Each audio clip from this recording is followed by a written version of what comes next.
ಪ್ರಜಾಪಯಣ ಚಿಟ್ಟಿ ವಿಶೇಷ ಕಾರ್ಯಕ್ರಮಕ್ಕೆ ನಿಮಗೆ ಸ್ವಾಗತ. ನೀವು ಮೂಲತಃ ಎಲ್ಲಿನವ್ರು ಸರ್? ಮೂಲತಃ ಕೊಡಗು ಸೋಮವಾರಪೇಟೆ ಕಾಫಿ ತೋಟ ಮಧ್ಯದಲ್ಲಿ ನಮ್ದು ಮನೆ ಇತ್ತು.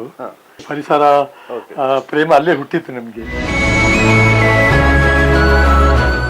ಕೂಲ್ ಮನೆಯಲ್ಲಿ ವಾಸ ಮಾಡ್ಲಿಕ್ಕೆ ಬಹಳ ಸಂತೋಷ ಆಗ್ತದೆ.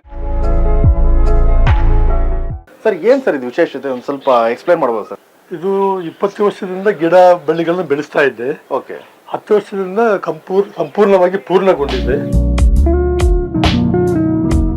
ಇದರಿಂದ ಯಾವ್ದು ಹಾವುಗಳು ಬರೋದಾಗ್ಲಿ? ಹಾವುಗಳು ಬೇರೆ ಕಡೆ ಎಲ್ಲ ಬಂದಿದೆ, ಆ ಮನೆಗೆ ಬಂದಿದೆ, ಎಲ್ಲ ಮನೆಗೆ ಬಂದಿದೆ, ನಮ್ಮ ಮನೆಗೆ ಒಂದ್ಸಲ ಬಂದಿಲ್ಲ. ಪರಿಸರ ಉಳಿಸ್ಬೇಕಲ್ಲ ಸರ್. ಇದು ನಾಶ ಮಾಡಿದ್ರೆ ನಮ್ಗೆ ozone, climate change, global warming ಎಲ್ಲ ಜಾಸ್ತಿ ಆಗುತ್ತೆ. ಹೌದು.